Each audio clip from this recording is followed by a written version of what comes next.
This is one of the things I want to talk about with games. When you're talking about like Nintendo, shoot, even Atari, Genesis, Sega, and freaking Super Nintendo, the Famicom, Super Famicom, etc. When you trying to get those old games, they're sitting at freaking 100, 2,000, hundreds of dollars, or even sometimes 1,000 for some reason.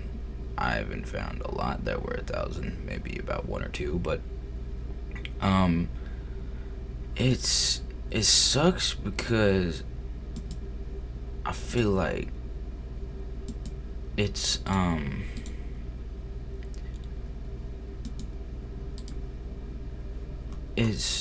like one of those things, right, where you want to buy one of the games, except they're so expensive, and I mean, it really depends on how much you want that game or how much you care about games, and or not just or and then and or if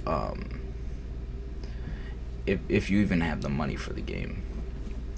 No matter what the circumstance, that's why people use emulators. Now, apparently it's against the law because you're not buying the game, you're not supporting the company. How could they put out more games? And that's just one of the reasons. And how do you show your support to them? And you can still, like, that's just one of the normal ways in shopping. You like a game, you get it, or you like looking at a game, you get it, you try it, and you like it or don't, or you've played it before, you get it again, and you give money to those companies that made those games. And again, no matter the circumstance, emulators are one of the best things because you get to enjoy those games and play them, sometimes even modify them to do whatever you want. Now, if you're modifying to ruin the experience, like hacking other people that try to play a game, or hacking this or that, or just doing stupid things that are unnecessary, it's because games are supposed to be enjoyed by every age and everyone, and video games are supposed to be enjoyed and have fun with, even with friends, whether you play with friends or not. And that's at least to me. If I ever made a game, that's my goal. And I very much want to, for sure. I've been in game design before. But I just got to find the right team, the right people to do it with. But with that out of the way, that's the sad thing about it, is because then more and more people will want to use emulators. And if it's illegal and it's not supposed to be a thing, then all emulators, all ROMs on the internet, gone. It would not be available for everyone to use, except it is.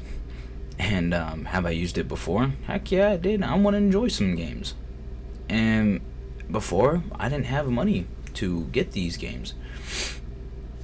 And it was something I enjoyed, and I would, if I could, I wouldn't mind giving at least $10, $20 to them. That's whatever. But to me, when you realize they already a multi-million-dollar company, Nintendo for example, or Sega, or this person, at that point I would maybe hold off on my $10, $20, because I kind of need $10, $20 more than they need my $10, $20, because they have 100,000 times $10, $20. They have a freaking trillion times that, million times that, billion times that. So it kind of depends on the developers too. Like Call of Duty, I wouldn't even emulate that game. The most I would do is get it on Steam. That's the closest thing I could think of.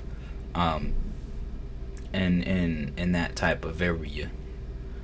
In that case, but just in general, that's the thing that kind of sucks. I mean, emulators are still available to play. They took down some of the ROMs on coolrom.com. That's what I used for a long time. And guess what? ROMs are still able to play. So, I think in the general, in the idea of, and just in general, people might lean over more toward ROMs than buying games, and that might mess up the marketing and the freaking market and the games and all that and the shopping in general. But and some people might exploit it and even pirate games, and that's whack for one. But even though I'm a pirate, but still, you get what I'm saying. Like, I'm not a pirate that do that type of stuff like that. I like this stuff too much to do that. Have I done it before? Heck no. Would I consider doing it?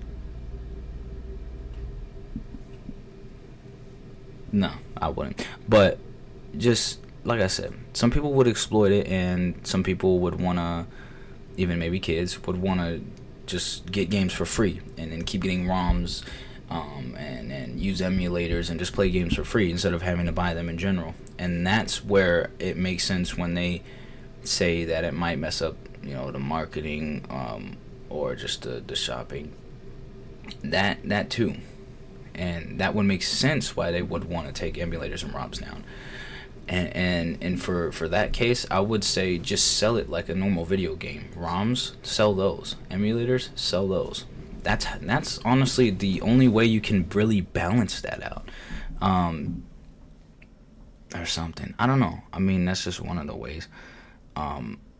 Personally, I don't. What's going on? Oh, I don't know. It's just something I was thinking about. And some people might want to exploit that as much as they can. But personally, I enjoy a game no matter what. And to me, shoot, I would still 10-20 bucket. I wouldn't even care. As long as they make good games. As long as I've played a good game. And if they've made good games before, I do not mind giving a $10-20. That's just me though. But that's just a topic that I've wanted to talk about for a while. Not really, I just came up with it. But it's some of the stuff that I noticed over the period of time. And on the X Deadly's channel, is when I was trying to find games to play, and I used an emulator and a ROM, etc. And that was then. And cool, at that time in 2019, Cool ROM, on the ROMs, some of the ROMs got taken down because of copyright reasons. I'm not gonna link that video. If you want to go find it, go ahead and go find it. It's called X Deadly's Rages Trying to Find New Games.